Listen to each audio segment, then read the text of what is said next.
কল্যাণী বিশ্ববিদ্যালয়ের অন্তর্গত সমস্ত কলেজগুলিতে যে সমস্ত ছাত্রছাত্রী এই বছর ফিফথ সেমিস্টারের জিওগ্রাফি মেজর নিয়ে পড়াশোনা করছো, তোমাদের জন্য আজকে গুরুত্বপূর্ণ আলোচনাটি। আজকে আমি তোমাদের সিলেবাস থেকে সমস্ত 2 মার্ক, 5 মার্ক এবং 10 মার্কের সাজেশন দিয়ে দেব।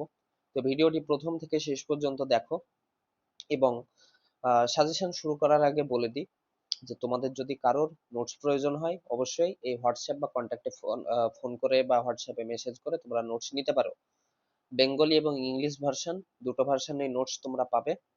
অন্য কোথাও থেকে তোমরা নোটস নিও না, কারণ সেই নোটস গুলো অনেক খারাপ হয়, বা অনেক ক্ষেত্রে দেখা যায় যে আমি যে প্রশ্নগুলো দিচ্ছি সেগুলোকেও কেউ কপি করে কোথাও থেকে অ্যান্সার জোগাড় করে সেগুলো তোমাদের দিয়ে দেয়। তো কোনো গ্রুপ থেকে বা অন্য কোথাও থেকে নোটস নিও না, জেনুইন নোটস পাবে না। তাই জেনুইন নোটস নিতে হলে আমার কাছ থেকে নিবে এই হোয়াটসঅ্যাপ নম্বর থেকে। তো তোমাদের সিলেবাসে রয়েছে হাইড্রোলজি এবং ওশেনোগ্রাফি। হাইড্রোলজি এবং ওশেনোগ্রাফি খুব আহ, মানে কঠিন একটা সিলেবাস তোমাদের। এখানে তোমাদের অনেক কিছু বিষয়, মানে বেশিরভাগ ক্ষেত্রে তোমাদের ইনফরমেশন বেসড নেই, এগুলো প্রত্যেকটা হচ্ছে তোমাদের কনসেপ্ট বেসড। যেমন তোমাদের রিমোট সেন্সিং জিআইএস ছিল, ক্লাইমেটোলজি ছিল, সেই ধরনের হচ্ছে এই সিলেবাসটা। প্রাকৃতিক ভূগোলের অংশ হওয়ার কারণে হাইড্রোলজি এবং ওশেনোগ্রাফি গোটাটাই হচ্ছে কনসেপ্ট বেস। তাই তোমরা যদি প্রথম থেকে না পড়ো তাহলে তোমরা ভালো নাম্বার তুলতে পারবে না। তো আজকের সাজেশনে আমি তোমাদের কমপ্লিট সাজেশন দিয়ে দেবো। এই প্রশ্নগুলো তোমরা এখন থেকে পড়তে লাগো। এখানে প্রশ্ন সংখ্যা বেশি রয়েছে, কিন্তু পরীক্ষার আগের মুহূর্তে আমি একটা শর্ট সাজেশন দিব। যেই প্রশ্নগুলো পড়লে তোমরা মোটামুটি 75% to 80% কমন পেয়ে যাবে। বেশিরভাগ ক্ষেত্রে 90% চলে যায়, কিন্তু আমি সেটা বলবো না এখনই। তো ওই সাজেশনটা পরীক্ষার আগের মুহূর্তে দিব, প্রায় 15 দিন বা 1 মাস আগে। কিন্তু এটা আমি প্রথমে দিয়ে দিচ্ছি, তোমাদের পরীক্ষা 10 দিন আগে শেষ হলো, তাই আমি তাড়াতাড়ি দিয়ে দিচ্ছি যাতে তোমরা পড়া শুরু করতে পারো। কারণ এই সিলেবাসটা কঠিন সিলেবাস এবং মুখস্থ হতেও অনেক সময় দরকার হয়। তো প্রথমে আমরা হাইড্রোলজির 2 মার্ক গুলো দেখবো। তো হাইড্রোলজি থেকে যেসব প্রশ্নগুলো রাখা হয়েছে তোমরা ভালো করে বুঝে নাও, কারণ 5 মার্ক 10 মার্ক থেকেও যেভাবে প্রশ্ন ঘুরিয়ে ফিরিয়ে আসবে আমি সমস্ত কিছু বলে দিব। তো প্রথমে হচ্ছে হাইড্রোলজির 2 মার্ক। হাইড্রোলজি থেকে প্রথম প্রশ্ন হচ্ছে ডিফাইন হাইড্রোলজি, হাইড্রোলজির সংজ্ঞা। তারপরে হচ্ছে what do you mean by drainage basin, drainage basin বলতে কি বোঝো। 3 নম্বর হচ্ছে ডিফাইন ইনফিল্ট্রেশন, ইনফিল্ট্রেশন কাকে বলা হয়। প্রশ্নটা একটু ঘুরিয়ে আসতে পারে যে ইনফিল্ট্রেশনের দুটো নিয়ন্ত্রক আলোচনা করো। তাহলে একই প্রশ্ন ঘুরিয়ে আসতে পারে, কারণ তোমাদের কনসেপ্ট বেস যেহেতু আমি যেভাবে দিয়েছি একটু ঘুরিয়ে দিবে। তো তোমরা একটু বুঝে পড়ে যাবে, তাহলেই তোমরা সমস্ত 2 মার্ক, 5 মার্ক, 10 মার্কের প্রশ্ন লিখে আসতে পারবে। 4 নম্বর প্রশ্ন হচ্ছে what do mean by water budget, water budget বলতে কি বোঝো এটা। এর পরের প্রশ্ন হচ্ছে যেটা তোমরা সয়েলেও পড়েছো এর আগে, সয়েল জিওগ্রাফিতে, যে ডিফাইন পোরোসিটি অ্যান্ড পারমিয়াবিলিটি, এবং এই দুটোর মধ্যে পার্থক্য। মাঝে মধ্যে এই দুটোর মধ্যে পার্থক্য 5 মার্কসের জন্য চলে আসে। তাই তোমরা একটু বিস্তারিত পড়বে, 4-5টা পার্থক্য পড়বে এবং তার সঙ্গে একটু সংজ্ঞাগুলো ভালো করে পড়বে, তাহলেই তোমরা পেরে যাবে। 6 নম্বর হচ্ছে state the Darcy's law of ground water. এবার ডার্সি যে লটা দিয়েছেন সেই লটা তোমরা এখানে লিখতে হবে, লটা লিখবে এবং এর যে ম্যাথামেটিক্যাল ফর্মুলাটা সেটাও তোমরা লিখে দিবে, তাহলে তোমরা 2 মার্কস পেয়ে যাবে। 7 নম্বর হচ্ছে what is the unit of measuring infiltration rate, মানে ইনফিল্ট্রেশন রেটকে মেজার করার জন্য কোন ইউনিট ব্যবহার করা হয়। এটা শর্ট প্রশ্ন একবারে। 8 নম্বর প্রশ্ন হচ্ছে at which temperature does hygroscopic moisture leave the soil, মানে মাটি থেকে কোন তাপমাত্রায় হাইগ্রোস্কোপিক ময়েশ্চার লিভ করে যায়, মানে ছেড়ে যায় সেটা। তারপর হচ্ছে ডিফাইন পারকোলেশন, এই যে ইনফিল্ট্রেশন, এই ইনফিল্ট্রেশনের পরবর্তী ধাপ হচ্ছে পারকোলেশন। পারকোলেশন মানে হচ্ছে চুইয়ে চুইয়ে পড়া, মানে যখন ইনফিল্ট্রেশন হওয়ার পর চুইয়ে চুইয়ে জল একবারে মাটির গভীরতায় জলের ভান্ডারের কাছে পৌঁছে যায়, সেই প্রক্রিয়াটাকে বলা হয় পারকোলেশন। এগুলো আমি তোমাদের পরে বুঝিয়ে দেবো 10 নম্বর প্রশ্ন হচ্ছে what is the necessity of hydrological knowledge in geographical studies, মানে জিওগ্রাফিক্যাল স্টাডিজ মানে ভৌগোলিক পড়াশোনার ক্ষেত্রে হাইড্রোলজিক্যাল নলেজ কেন গুরুত্বপূর্ণ, মানে কেন প্রয়োজনীয়, নেসেসিটিটা কি সেটা আলোচনা করতে হবে। 11 নম্বর প্রশ্ন হচ্ছে define hydraulic conductivity, hydraulic conductivity বলতে কি বোঝো। তারপরে হচ্ছে what do you mean by pressure head and elevation head of ground water, ground water pressure head এবং এলিভেশন হেড বলতে কি বোঝো। 13 নম্বর প্রশ্ন হচ্ছে define hydraulic gradient, hydraulic gradient বলতে কি বোঝো। 14 নম্বর প্রশ্ন হচ্ছে what do you mean by relative carrying capacity. 15 নম্বর প্রশ্ন হচ্ছে what do you mean by specific retention and specific yield, এই দুটো কি জিনিস, এই দুটোর মধ্যে মাঝে মধ্যে 2 মার্কসের পার্থক্য চলে আসে। তারপরে 16 নম্বর প্রশ্ন হচ্ছে define Connett water or fossil water, Connett water কি ফসিল ওয়াটার বলা হয়, তো এটা কি সেটা আলোচনা করতে হবে। 17 নম্বর প্রশ্ন হচ্ছে what is magmatic water or juvenile water, মানে ম্যাগমাটিক ওয়াটার বা জুভেনাইল ওয়াটার বলতে কি বোঝো, এগুলো তোমরা 11 বা 12 পড়েছো। 18 নম্বর প্রশ্ন হচ্ছে what do you mean by volcanic water. তারপরে 19 নম্বর প্রশ্ন হচ্ছে হোয়াট ইজ মিটিওরিক ওয়াটার, বৃষ্টিপাতের মাধ্যমে যে জলটা। 20 নম্বর প্রশ্ন হচ্ছে what do you mean by aquiclude and aquitard, aquiclude এবং অ্যাকুইটার্ড ভালো প্রশ্ন, এবং এক্ষেত্রে অ্যাকুইক্লুড, অ্যাকুইটার্ড, অ্যাকুইফার এগুলোর মধ্যে মাঝে মধ্যে 2 মার্কের পার্থক্য চলে আসে, তাই যদি তোমরা ধারণা নিয়ে যাও তাহলে তোমরা পার্থক্য পেরে যাবে। 21 নম্বর প্রশ্ন হচ্ছে ডিফাইন ভার্ডোস ওয়াটার, ভার্ডোস জল বলতে কি বোঝো। What is capillary water, capillary water যখন পড়বে তখন ক্যাপিলারি মুভমেন্টটাও তোমরা পড়ে নিবে, তোমরা এটা সয়েলে পড়েছো। তারপরে ডিফাইন উইল্টিং পয়েন্ট, এটাও সয়েলে পড়েছো। তারপরে 24 নম্বর প্রশ্ন হচ্ছে ডিফাইন গ্রাউন্ড ওয়াটার টেবিল, তো এই প্রশ্নটা এর আগের বার এসেছিল, তো প্রশ্নটা এর আগের বার কিভাবে এসেছিল, হোয়েন ওয়াটার টেবিল ফ্ল্যাকচুয়েটেড, ফ্ল্যাকচুয়েটেড মানে এই যে ওয়াটার টেবিল এটা কখন ওঠানামা করে, তাই এটা কনসেপ্ট বেশ আসে প্রশ্ন তোমাদের, যেহেতু পুরোটাই হচ্ছে ফিজিক্যাল জিওগ্রাফির পার্ট, তাই কনসেপ্ট বেশ প্রশ্ন 2 মার্কের জন্য আসবে, তাই যদি বুঝে না পড়ে যাও, যতই সংজ্ঞা পড়ে যাও তোমরা পরীক্ষাতে দিলে লিখতে পারবে না, তাই একটু বুঝে পড়ে যাওয়ার চেষ্টা করবে। যেমন এই প্রশ্নটা ঠিক এইভাবে ঘুরিয়ে এসেছে, হোয়েন ওয়াটার টেবিল ফ্ল্যাকচুয়েটেড, তো একটু যদি তোমরা ওয়াটার টেবিল সম্বন্ধে বুঝে যেতে তাহলে এটা পেরে যেতে বা পারতে। 25 নম্বর প্রশ্ন হচ্ছে what do you mean by phreatic surface and piezometric surface, phreatic surface এবং পিজোমেট্রিক সারফেস বলতে কি বোঝো। 26 নম্বর প্রশ্ন হচ্ছে হোয়াট ইজ ইকুইপোটেনশিয়াল লাইন, এটাও গুরুত্বপূর্ণ প্রশ্ন। 27 নম্বর প্রশ্ন হচ্ছে ডিস্টিংগুইশ বিটুইন পারমিয়াবিলিটি এন্ড ট্রান্সিভিটি, যেমন পোরোসিটি এবং পারমিয়াবিলিটির পার্থক্য আসে তেমন ট্রান্সিভিটির সঙ্গেও পার্থক্য আসে পারমিয়াবিলিটির, পোরোসিটি পারমিয়াবিলিটি বেশি গুরুত্বপূর্ণ। 28 নম্বর প্রশ্ন হচ্ছে distinguish between conductivity flow and diffusivity flow of infiltrating water. 29 নম্বর প্রশ্ন হচ্ছে ডিফাইন আর্টেসিয়ান ওয়েল বা আর্টেসিয়ান কূপ বলতে কি বোঝো। 30 নম্বর হচ্ছে ডিফাইন ওয়াটার রান অফ বা প্রবাহ বলতে কি বোঝো। 31 নম্বর প্রশ্ন হচ্ছে what do you mean by unit hydrograph. তারপরে 32 নম্বর হচ্ছে ডিফাইন রেটিং কার্ভ, তো এগুলো ডাইরেক্ট যদি না ডাইরেক্ট যদি কি সেটা জানতে না চাই তাহলে দুটো অ্যাডভান্টেজ জানতে পারে, দিতে পারে, তারপরে দুটো বৈশিষ্ট্য জানতে চাইতে পারে, তো এই বিভিন্ন ভাবে প্রশ্নটা ঘুরিয়ে ফিরিয়ে আসতে পারে, এগুলো বড় প্রশ্নের মাধ্যমে তোমাদের ক্লিয়ার হয়ে যাবে। 33 নম্বর প্রশ্ন হচ্ছে define base flow runoff. 34 নম্বর হচ্ছে ডিফাইন কোএফিসিয়েন্ট রান অফ। 35 নম্বর হচ্ছে distinguish between subsurface runoff and surface runoff and subsurface run of.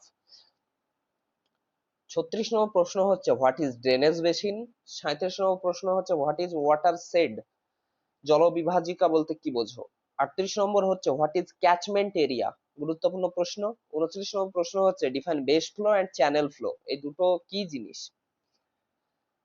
40 নম্বর প্রশ্ন হচ্ছে what is filtration capacity, infiltration capacity, এখানে গ্যাপ হবে না, ইনফিল্ট্রেশন ক্যাপাসিটি।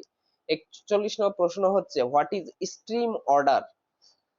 42 নম্বর প্রশ্ন হচ্ছে ডিফাইন ইভাপোরেশন, ইভাপোরেশন একইভাবে প্রশ্ন আসতে পারে হোয়াট ইজ ট্রান্সপাইরেশন, তারপর ইভাপো ট্রান্সপাইরেশন, এগুলো বড় প্রশ্ন থেকে হয়ে যাবে। তারপরে 43 নম্বর প্রশ্ন হচ্ছে হোয়াট ইজ IWRM, এটা কি, এটার অবজেক্টিভ কি, এটা ফুল ফর্ম কি, এটার কাজ কি, এদের লক্ষ্য উদ্দেশ্য ইত্যাদি ইত্যাদি পড়তে হবে। ইন্টিগ্রেটেড ওয়াটার রিসোর্স ম্যানেজমেন্ট, এটা full form. Mention some method of rain water harvesting, rain water harvesting এর মেথড গুলো আলোচনা করো। তারপরে 45 নম্বর প্রশ্ন হচ্ছে what is watershed management. 46 number প্রশ্ন হোয়াট ইজ সয়েল ময়েশ্চার। তারপরে ফিল্ড ক্যাপাসিটি বলতে কি বোঝো, কন্ডেনসেশন কি জিনিস, তারপরে what do you mean by drainage basin, তারপরে define rising limb and recession limb, এই দুটো কি বা এই দুটোর মধ্যে পার্থক্য আসবে না, কি চাইতে পারে 2 মার্কসের জন্য। তো এই 50টি প্রশ্ন তোমরা ডাইরেক্ট 2 মার্কসের জন্য পড়বে এবং বাদ বাকি যে 2 মার্কসের প্রশ্নগুলো সেগুলো বড় প্রশ্ন থেকে কভার হয়ে যাবে। এবার আমি তোমাদের বড় প্রশ্নগুলো তোমাদের জন্য আমি চ্যাপ্টার ওয়াইজই সাজিয়ে দিয়েছি, তোমরা বারবার বলেছিলে যে চ্যাপ্টার ওয়াইজ দেন যাতে আমরা বুঝতে পারি, তাই চ্যাপ্টার ওয়াইজই আমি বড় প্রশ্নগুলো সাজিয়ে দিয়েছি। তো দেখো কি কি কোন চ্যাপ্টারে প্রশ্ন রয়েছে। প্রথম চ্যাপ্টার থেকে একটাই প্রশ্ন, কারণ স্কোপ তোমাদের এর আগের বছর চলে এসেছিল, তাই এবার আসার সম্ভাবনা প্রায় নেই বললেই চলে, কিন্তু এখান থেকে একটা প্রশ্ন কিন্তু ঘুরিয়ে আসতে পারে, what is the necessity of hydrological knowledge in geographical studies. এটা 5, 10, 2 বিভিন্ন ভাবে তোমাদের পরীক্ষাতে আসতে পারে, তো এটা পড়বে। এরপর দ্বিতীয় চ্যাপ্টার হচ্ছে গ্লোবাল হাইড্রোলজিক্যাল সাইকেল, গুরুত্বপূর্ণ চ্যাপ্টার। এখান থেকে অবশ্যই এর আগের বার বড় প্রশ্ন এসেছিল, কিন্তু আরো এখান থেকে অন্যান্য প্রশ্ন আসতে পারে, যেমন describe the major processes involved in hydrological cycle, hydrological সাইকেলের মধ্যে বিভিন্ন প্রসেস রয়েছে, সেই প্রসেস গুলো তোমাদের পড়তে হবে, যেটা আমি তোমাদের এর আগে বুঝিয়ে দিয়েছিলাম। এটা এটা বিভিন্ন ভাবে ঘুরিয়ে আসতে পারে, যে components or elements of global hydrological cycle, তারপরে সুইটেবল ডায়াগ্রামের মাধ্যমে হাইড্রোলজিক্যাল সাইকেল আলোচনা করো। তারপরে প্রশ্নটা আরেকটু ঘুরিয়ে আসতে পারে যে describe the circulation of water between atmosphere, lithosphere and hydrosphere through the global hydrological cycle, এইভাবে প্রশ্নটা ঘুরিয়ে আসতে পারে। 3 নম্বর প্রশ্ন হচ্ছে discuss the different determinant factors of global hydrological cycle, মানে গ্লোবাল হাইড্রোলজিক্যাল সাইকেলের ক্ষেত্রে কোন কোন নিয়ন্ত্রক গুলো কাজে লাগে সেগুলো পড়তে হবে। 4 নম্বর প্রশ্ন হচ্ছে right down the significance of global hydrological cycle, মানে গ্লোবাল হাইড্রোলজিক্যাল সাইকেলের তাৎপর্যগুলো কি কি রয়েছে, অনেক তাৎপর্য। আবার এটা ঘুরিয়ে আসতে পারে evaluate the importance of the global hydrological cycle in the context of water resource management, প্রশ্নটা একাধিক ভাবে ঘুরিয়ে আসতে পারে, তাই আমি যতগুলো যেভাবে ঘুরিয়ে আসবে সেইভাবে আমি অথবা দিয়ে দিয়েছি। 5 নম্বর প্রশ্ন হচ্ছে discuss about the concept of water budget, এই প্রশ্নটা গুরুত্বপূর্ণ, এবার 5-এর জন্য আসতে পারে, 10-এর জন্য আসতে পারে, গুরুত্বপূর্ণ প্রশ্ন। তারপরে what are the main components of water budget, তারপরে write general water balance equation and explain it terms, তারপরে explain the factors of water budget, এইভাবে কিন্তু আহ, প্রশ্নগুলো ঘুরিয়ে ফিরে আসতে পারে। তারপরে distinguish between evaporation and transpiration, evaporation এবং ট্রান্সপাইরেশনের পার্থক্য, প্রশ্নটা একটু ঘুরিয়ে দিতে পারে, যে ইভাপোরেশন ইভাপোরেশন দিল আর ইভাপো ট্রান্সপাইরেশন দিল, ইভাপো ট্রান্সপাইরেশন ট্রান্সপাইরেশন দিল, তো উত্তরটা প্রায় কিন্তু একই হবে, কিন্তু এই যে ইভাপো ট্রান্সপাইরেশন, এখানে ইভাপোরেশনের ক্যারেক্টারিস্টিক্স এবং ট্রান্সপাইরেশনের ক্যারেক্টারিস্টিক্স দুটোই যোগ হবে এবং এখানে শুধুমাত্র একটার যোগ হবে, তখনই কিন্তু পার্থক্যটা হয়ে যাবে, তাই পার্থক্যটা একাধিক ভাবে আসতে পারে, এটাও গুরুত্বপূর্ণ পার্থক্য হতে চলেছে। এর পরের প্রশ্ন আহ গ্রাউন্ড ওয়াটার থেকে প্রশ্ন আসবেই, এখান থেকে কোনো না কোনো প্রশ্ন আসবেই, 5 মার্ক হোক 10 মার্ক হোক আসবেই। তো প্রশ্নগুলো কি কি আসতে পারে, discuss about the different factors and processes controlling the movement and storage of ground water, মানে গ্রাউন্ড ওয়াটারের মুভমেন্ট এবং স্টোরেজের ক্ষেত্রে কোন কোন নিয়ন্ত্রক এবং প্রক্রিয়াগুলো কাজে লাগে বা বা কাজ করে থাকে সেগুলো আলোচনা করতে হবে। তারপরে write down the sources and types of ground water, sources ওই তো মিটিওরিক ওয়াটার, তারপরে জুভেনাইল ওয়াটার, তারপরে ভলক্যানিক ম্যাগমাটিক ওয়াটার, এই যে সোর্স গুলো, এই সোর্স গুলো পড়তে হবে। যেমন তোমরা নাম শুনেছো সহজাত জল, এই সহজাত জল এটা হচ্ছে একটা টাইপস, এগুলো তোমাদের এইভাবে এই সোর্স গুলো পড়তে পারেন। টাইপস রয়েছে অনেকগুলো, সেই টাইপস গুলো পড়তে হবে। এটা সাধারণত 10 মার্কসের জন্য আসবে না, তাও আমি লিখে রেখেছি, কিন্তু 5 এবং 2 মার্কসের জন্য আসার সম্ভাবনা রয়েছে। 9 নম্বর গুরুত্বপূর্ণ প্রশ্ন, write about the Darcy's flow law of ground water movement. Ground water মুভমেন্টের ক্ষেত্রে ডার্সি যেই লটা দিয়েছে সেটা গুরুত্বপূর্ণ 5 মার্কসে আসার জন্য, 10 মার্কসে আসার জন্য। আবার এর সঙ্গে আর একটা ছোট প্রশ্ন জুড়ে দিয়েছি, রাইট অ্যাবাউট দ্য ইম্পর্টেন্স ও সিগনিফিকেন্স অফ গ্রাউন্ড ওয়াটার, মানে ভৌমজলের কাজ কি বা ইম্পর্টেন্স বা তাৎপর্য কি। অনেক কাজ রয়েছে, মানুষের পান থেকে শুরু করে, গাছপালা থেকে শুরু করে, আহ শিলার বিভিন্ন প্রক্রিয়ার ক্ষেত্রেও কিন্তু কাজে আছে গ্রাউন্ড ওয়াটার বা ভৌমজলের। তারপরে 10 নম্বর প্রশ্ন হচ্ছে, discuss the types of aquifer. অ্যাকুইফারের টাইপস গুলো আলোচনা করতে হবে। আনকনফাইন্ড, যেমন তোমরা শুনেছো মুক্ত অ্যাকুইফার, বদ্ধ অ্যাকুইফার, পার্চ অ্যাকুইফার, লিকি অ্যাকুইফার, এগুলো পড়তে হবে। এর সঙ্গে আরেকটা প্রশ্ন রয়েছে, কনফাইন্ড এবং আনকনফাইন্ড এর মধ্যে তোমরা পার্থক্যটা পড়ে যাবে। 11 নম্বর প্রশ্ন হচ্ছে, ডিস্টিংগুইশ বিটুইন পোরোসিটি পারমিয়াবিলিটি, 5 মার্কসের জন্য আসতে পারে। 12 নম্বর প্রশ্ন হচ্ছে, analysis the process of recharge and discharge of ground water, মানে কোন কোন প্রক্রিয়াগুলোর মাধ্যমে গ্রাউন্ড ওয়াটার রিচার্জ এবং ডিসচার্জ হয়ে থাকে, গুরুত্বপূর্ণ প্রশ্ন। 13 নম্বর প্রশ্ন হচ্ছে, what is ground water discharge. Sorry, এই যে প্রশ্নটা এই যে প্রশ্নটা এই 12 নম্বর প্রশ্নটা, এই প্রশ্নটা তোমাদের পড়ার দরকার নেই, এই প্রশ্নটা পড়ার তোমাদের দরকার নেই।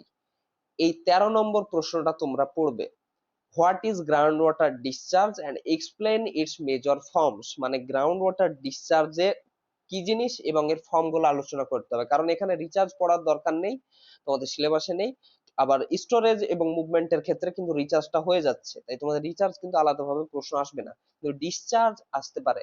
তাই এই ডিসচার্জ কাকে বলে এবং এর ফর্ম গুলো পড়বে, এই 12 নম্বর প্রশ্নটা তোমরা পড়বে না। 14 নম্বর প্রশ্ন হচ্ছে, এই 14 নম্বর থেকে শুরু হচ্ছে বেসিন হাইড্রোলজি এবং হাইড্রোগ্রাফ এবং রেটিং কার্ভ থেকে, এই চ্যাপ্টার গুলো থেকে। তো এই চ্যাপ্টার গুলো থেকে কি কি প্রশ্ন পড়তে হবে? প্রথম প্রশ্ন হচ্ছে, explain why A drainage basin considered as a hydrological unit. গুরুত্বপূর্ণ প্রশ্ন, যে একটা ড্রেনেজ বেসিন কেন একটা হাইড্রোলজিক্যাল ইউনিট হিসেবে বিবেচনা করা হয়। 15 নম্বর প্রশ্ন হচ্ছে, explain the different components and process involved in basin hydrology. Basin হাইড্রোলজির মধ্যে কোন কোন কম্পোনেন্ট এবং প্রসেস ইনভলভ রয়েছে। তারপরে রান অফ সাইকেল গুরুত্বপূর্ণ, এর বিভিন্ন ফেজ গুলো তোমরা পড়বে এবং এর তাৎপর্য পড়বে।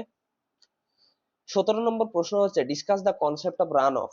রান অফ এর যে বিভিন্ন বিষয়, যেমন রান অফ কাকে বলে, রান অফ এর নিয়ন্ত্রক গুলো কি কি, তারপরে রান অফ এর টাইপস গুলো কি কি, তারপরে রান অফ যে টাইপস গুলো সেগুলোর আলাদা করে কিন্তু রোল আসে, তারপরে ফ্যাক্টরস আসে, তো এগুলো তোমরা পড়বে। 18 নম্বর প্রশ্ন হচ্ছে, distinguish between surface run of এবং সাব সারফেস রান অফ, 5 মার্কসের জন্য পড়বে। হ্যাঁ, এই প্রশ্নটা খুব গুরুত্বপূর্ণ। এই যে দুটো প্রশ্ন দেখছো, এই দুটো প্রশ্ন 10 বা 5 এর জন্য একটা আসবেই, যে ইউনিট হাইড্রোগ্রাফ এবং রেটিং কার্ভের মধ্যে 5 মার্কস বা 10 মার্কস একটা প্রশ্ন আসবেই। এবার খুবই গুরুত্বপূর্ণ প্রশ্ন, প্রায় 99% তোমরা শিওর থাকো যে এই দুটো থেকে একটা আসতে পারে। এখান থেকে কি কি পড়বে? ইউনিট হাইড্রোগ্রাফ এবং রেটিং কার্ভ থেকে, যে এটা কি জিনিস, এটার বৈশিষ্ট্য কি, এগুলোর ব্যবহার কি, এগুলোর অ্যাডভান্টেজ কি এবং এগুলোর লিমিটেশন কি, এই 4টে বিষয় তোমরা পড়বে। এবার আসছি লাস্ট চ্যাপ্টার, সেটা হচ্ছে ইন্টিগ্রেটেড ওয়াটার রিসোর্স ম্যানেজমেন্ট। এখান থেকে তোমাদের শুধুমাত্র দুটো প্রশ্ন দিয়েছি। একটা প্রশ্ন হচ্ছে, explain the concept of integrated water resource management. প্রশ্নটা ঘুরিয়ে আসতে পারে, discuss the objective and significance of integrated water resource management, IWRM।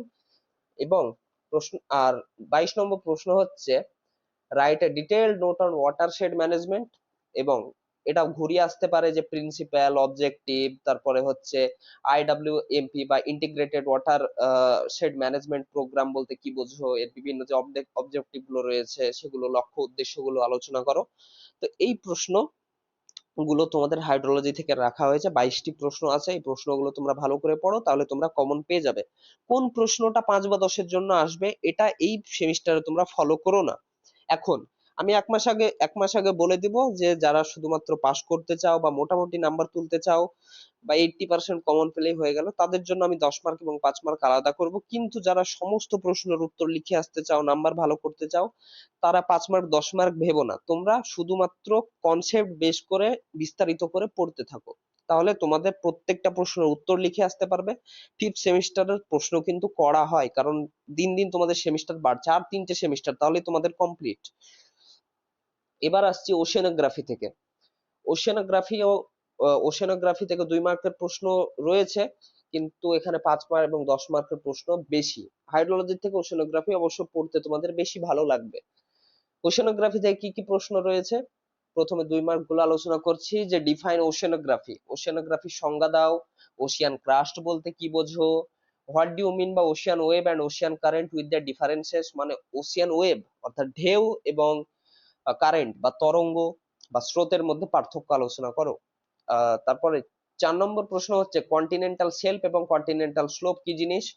Continental shelf এবং স্লোপের বাংলা মানে হচ্ছে মহি সোপান এবং মহি ঢাল, তোমরা নাম শুনেছো। তারপরে হচ্ছে অ্যাবিসিয়াল প্লেন কি জিনিস, তারপরে গায়োট কি জিনিস, ওশিয়ানিক ট্রেঞ্চ কি জিনিস, এগুলো ফার্স্ট সেমিস্টারে তোমাদের হয়ে গেছে জিওটেকটনিকে। তারপরে মিড ওশিয়ানিক রিজ কাকে বলে, এটাও হয়ে গিয়েছে।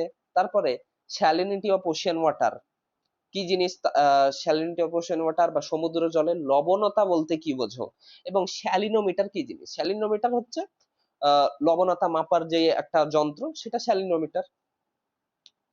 এবার আসছি 10 নম্বর প্রশ্ন হচ্ছে হোয়াট ইজ হ্যালোক্লাইন। হ্যালোক্লাইন স্যালিনিটির সঙ্গে জড়িত, আর টেম্পারেচারের সঙ্গে জড়িত হচ্ছে থার্মোক্লাইন লেয়ার। এই দুটো ভালো করে পড়বে। তারপরে 13 নম্বর প্রশ্ন হচ্ছে define density of ocean water, মানে সমুদ্র জলের ঘনত্ব বলতে কি বোঝো। তারপরে what do you mean by TS diagram, TS মানে হচ্ছে টেম্পারেচার স্যালিনিটি ডায়াগ্রাম।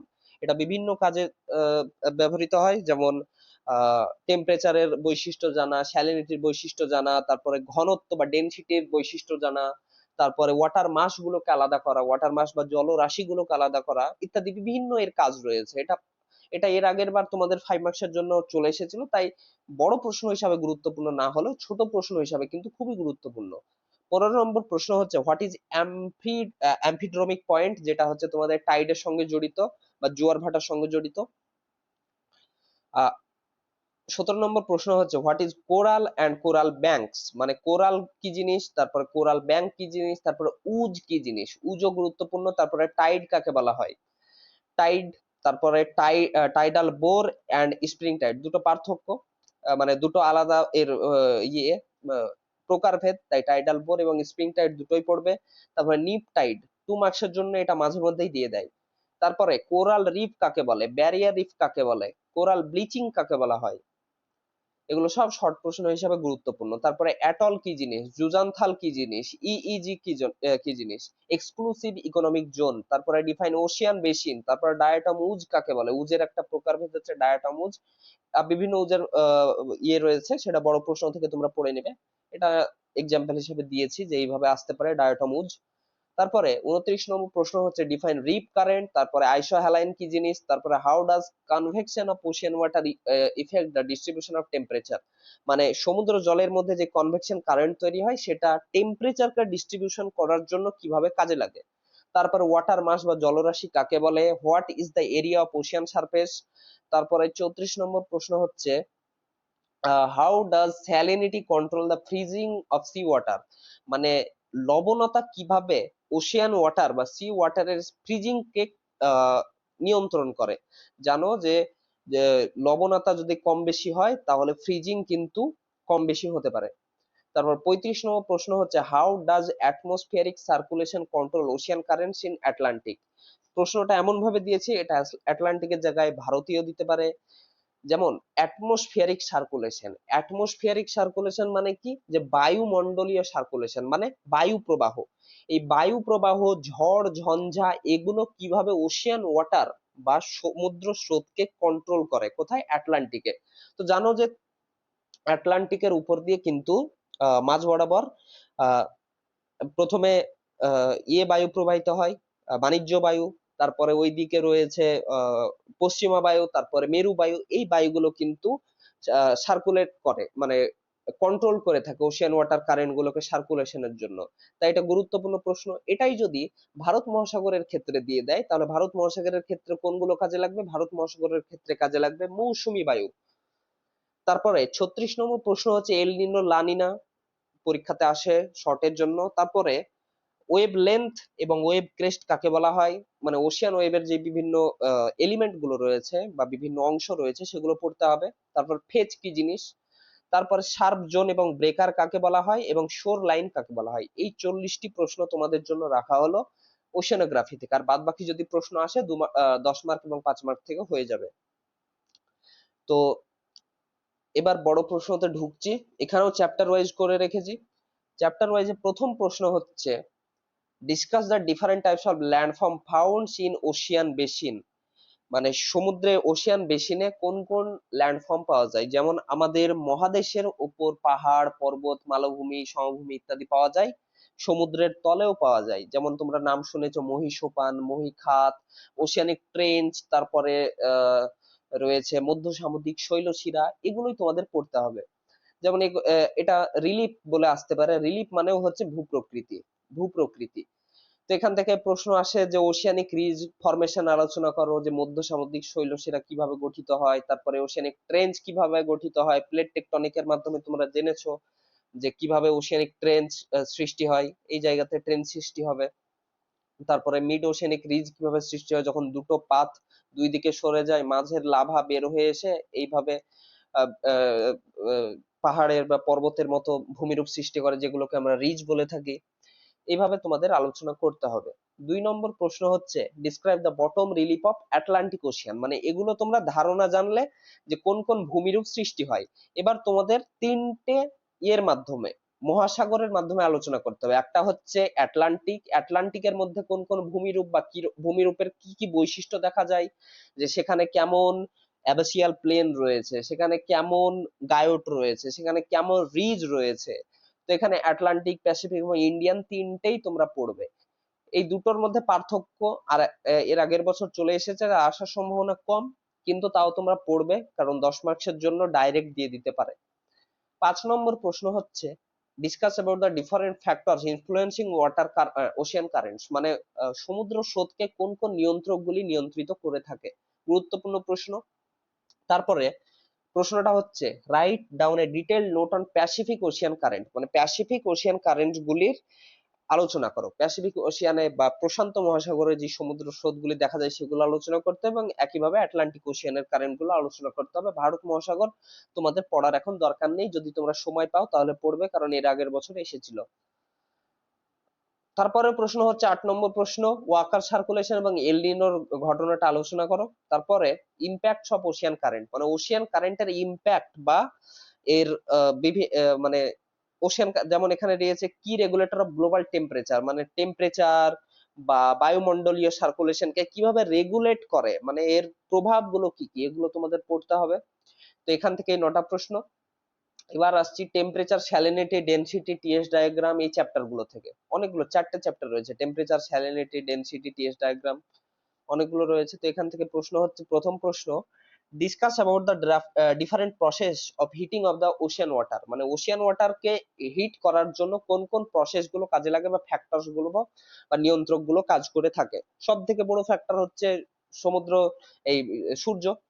তারপরে হচ্ছে saline characteristics of surface temperature of the Ocean with their annual variation. মানে এটা তোমাদের হরিজন্টাল ডিস্ট্রিবিউশন আলোচনা করতে হবে। হরিজন্টাল মানে একবারে নিরক্ষরেখা থেকে একবারে পোল পর্যন্ত হরিজন্টাল ডিস্ট্রিবিউশন আলোচনা করতে হবে। আর 12 নম্বর প্রশ্ন হচ্ছে ভার্টিক্যাল, মানে ভার্টিক্যাল টেম্পারেচার ডিস্ট্রিবিউশনটা আলোচনা করতে হবে। মানে সমুদ্রের উপরিপৃষ্ঠ থেকে একবারে গভীর পর্যন্ত কেমন তাপমাত্রার আহ বৈপরীত্য দেখা যায়। 13 নম্বর প্রশ্ন হচ্ছে discuss the different factors influencing density of ocean water and write about the distribution of density of ocean water. মানে কোন মানে এখানে ওয়াটার মাসের মাধ্যমে তোমাদের আলোচনা করতে হবে যে কোন কোন নিয়ন্ত্রক গুলো ডেনসিটিকে কন্ট্রোল করে, এবং ওয়াটার মাসের মাধ্যমে তোমাদের আলোচনা করতে হবে যে ডিস্ট্রিবিউশনটা। তারপরে 14 নম্বর প্রশ্ন হচ্ছে right about the controlling factors of salinity of ocean water. মানে কোন কোন নিয়ন্ত্রক গুলো সমুদ্র জলের লবণতাকে কন্ট্রোল করে, এবং হরিজন্টাল এবং ভার্টিক্যাল ডিস্ট্রিবিউশনটাও পড়বে। বেশ হরিজন্টালটা তোমরা নাও পড়তে পারো, ভার্টিক্যালটা অবশ্যই পড়বে, মানে উলম্বটা পড়বে তোমরা। এবার আসছি ওয়েভ অ্যান্ড টাইড থেকে। ওয়েভ মানে হচ্ছে ঢেউ এবং টাইড মানে হচ্ছে তোমাদের জোয়ার ভাটা। এখান থেকে কি কি প্রশ্ন আসতে পারে? Discuss about the different elements of sea wave, সবগুলো 5 মার্কসের জন্য। তারপরে types and movement of sea waves, তারপরে কনস্ট্রাকটিভ এবং ডিস্ট্রাকটিভ ওয়েভের মধ্যে পার্থক্য, different types of shore line বা তটরেখার কয়েকটি ইয়ে রয়েছে, প্রকারভেদ রয়েছে, সেগুলো পড়তে হবে। তারপরে এমার্জেন্স এবং সাব এমার্জেন্স শোর লাইনের মধ্যে পার্থক্য দাও। তারপরে টাইডের বিভিন্ন প্রকারভেদ রয়েছে, যেমন নিপ টাইড, তারপরে ওই টাইডাল বোর, এগুলো তোমাদের পড়তে হবে। এবং অরিজিনের কিছু থিওরি রয়েছে, যেমন দুটো থিওরি পড়তে হবে, প্রোগ্রেসিভ এবং স্টেশনারি, এই দুটো থিওরি তোমরা পড়বে। তাছাড়া আর এখান থেকে কিছু নেই। এবার আসছি কোরাল রিফ থেকে। কোরাল রিফ থেকে যে প্রশ্নগুলো পড়তে হবে, 3টে প্রশ্ন রাখা হয়েছে, 3টেই গুরুত্বপূর্ণ ভাবে পড়বে, কারণ এখান থেকে প্রশ্ন আসবেই একটা। কি প্রশ্ন? যে কোরাল রিফসের টাইপস আলোচনা করতে হবে, যে অ্যাটল কি, ব্যারিয়ার রিফ কি, ফ্রিঞ্জিং রিফ কি, এগুলো। তারপরে কোরাল রিফস তৈরি হওয়ার জন্য কিছু থিওরি রয়েছে, তোমরা পড়েছো 11-এ 12-এ, যে ডারউইনের তত্ত্ব রয়েছে সাবসিস্টেন্স থিওরি বা নিমজ্জন তত্ত্ব, এই তত্ত্বটা পড়তে হবে। তো তোমাদের প্রশ্নটা একটু ভিন্ন ভাবে আসতে পারে, যে বলে দিল যে discuss the major theories related to origin of coral reef formation. তো এখানে সবগুলোই ছোট ছোট করে আলোচনা করতে হবে। আর আলাদাভাবে আসতে পারে সাবসিস্টেন্স থিওরি, যেটা ডারউইনের, তারপরে ড্যালির থিওরি এবং মারের থিওরি, এই 3টে থিওরি পড়বে। এই 3টে থিওরি থেকে একটা থিওরি আসতে পারে, অথবা এগুলো 3টাই একসঙ্গে এইভাবে আসতে পারে। আর আরেকটা প্রশ্ন পড়বে, right short note on coral bleaching, এইটুকু তোমরা শুধু কোরাল রিফ থেকে পড়ো। আর লাস্ট চ্যাপ্টার রয়েছে, আর দুটো চ্যাপ্টার রয়েছে ওশিয়ান ওয়াটার ডিপোজিট থেকে একটাই প্রশ্ন, যে types of ocean water sediment or deposit, এইটুকুই। আর এই উজ যেগুলো রয়েছে সেগুলো এখানে পড়বে। আর ম্যারাইন রিসোর্স থেকে 3টে প্রশ্ন, একটা হচ্ছে সাস্টেনেবল ইউজ বা সুস্থিতিশীল উন্নয়ন, মানে ক্ষতি না করে ব্যবহার কিভাবে করা যায় সেটা। আর 28 নম্বর প্রশ্ন হচ্ছে write down A detailed note on different resource found in Ocean, মানে কোন কোন রিসোর্স বা সম্পদ সমুদ্রের মধ্যে পাওয়া যায় সেগুলোর ক্লাসিফিকেশন করতে দিতে পারে। তো এটাও 10 বা পাশের জন্য তোমাদের পরীক্ষাতে আসতে পারে। আর আরেকটা প্রশ্ন পড়বে, write about the different factors of origin of fishing territory in ocean and discuss the major fishing grounds and or territories in the world, মানে কোন কোন নিয়ন্ত্রকগুলো ফিশিং টেরিটরি গঠনে সাহায্য করে এবং মেজর ফিশিং টেরিটরি গুলো আলোচনা করে। যেমন জাপান সাগর রয়েছে, তারপরে নর্থ আটলান্টিক, সাউথ আটলান্টিক, বিভিন্ন জায়গা রয়েছে যেখানে প্রচুর মাছ পাওয়া যায় এবং সেখানে ফিশিং টেরিটরি গড়ে উঠেছে বা গ্রাউন্ড গড়ে উঠেছে। তো এই কয়েকটা প্রশ্ন তোমরা, মানে এই ওশেনোগ্রাফি থেকে প্রশ্নগুলো বেশি। অবশ্য আমি প্রশ্ন পরবর্তীতে কমিয়ে দেবো, কিন্তু এখন থেকে তোমরা পড়তে লাগো। প্রায় 4.5 মাস 5 মাস সময় রয়েছে, তো তোমরা ভালো করে পড়লে ভালো রেজাল্ট হবে। তো এই প্রশ্নগুলো তোমরা ভালো করে পড়ো। আর বেশি খেয়াল দিয়ে যে 10 মার্কের প্রশ্নগুলো পড়বে সেগুলো বলে দিচ্ছি। সেগুলোর মধ্যে থেকে প্রথম পড়বে এটা, এখান থেকে এটা পড়বে, আর এখান থেকে থিওরি গুলো পড়বে। তারপরে পড়বে, এখান থেকে 10 মার্ক পড়ার দরকার নেই। এখান থেকে পড়বে যে এই হরিজন্টাল ভার্টিক্যাল ডিস্ট্রিবিউশন এবং এই দুটো, আর এখান থেকে পড়বে এই দুটো। আর এখান থেকে অনেকগুলো রয়েছে, তবে মেনলি পড়বে তোমরা Pacific Ocean current, Atlantic Ocean current, এই দুটো গুরুত্বপূর্ণ ভাবে পড়বে, এটা পড়বে। এবং ইন্ডিয়ান ওশিয়ানের বটম রিলিফ গুলো তোমরা একটু ভালো করে পড়বে, তাহলে মোটামুটি তোমরা 10 মার্ক বা দু একটা 5 মার্ক তোমরা কমন পেয়ে যাবে। বাদ বাকি তোমরা সমস্ত প্রশ্নের উত্তর করতে গেলে এগুলো সবগুলোই পড়তে হবে। তো এগুলো তোমরা ভালো করে পড়তে থাকো এবং তোমাদের আবার রেগুলার ক্লাস শুরু হবে, তো সেগুলো দেখো তোমরা। তাহলে আমি আস্তে আস্তে কনসেপ্ট ক্লিয়ার করবো, এবং যারা যারা নোটস নিবে তারা তারা এই হোয়াটসঅ্যাপ নাম্বারে তোমরা এসএমএস করে নোটস গুলো নিয়ে নিও, এবং তাড়াতাড়ি নোটস নিয়ে নিও, কারণ অনেক মানে পড়তে হবে তোমাদের। তাই আজকের মতো এই পর্যন্তই। ভালো থেকো সবাই, ভালো করে পড়াশোনা করো, দেখা হচ্ছে পরের ভিডিওতে।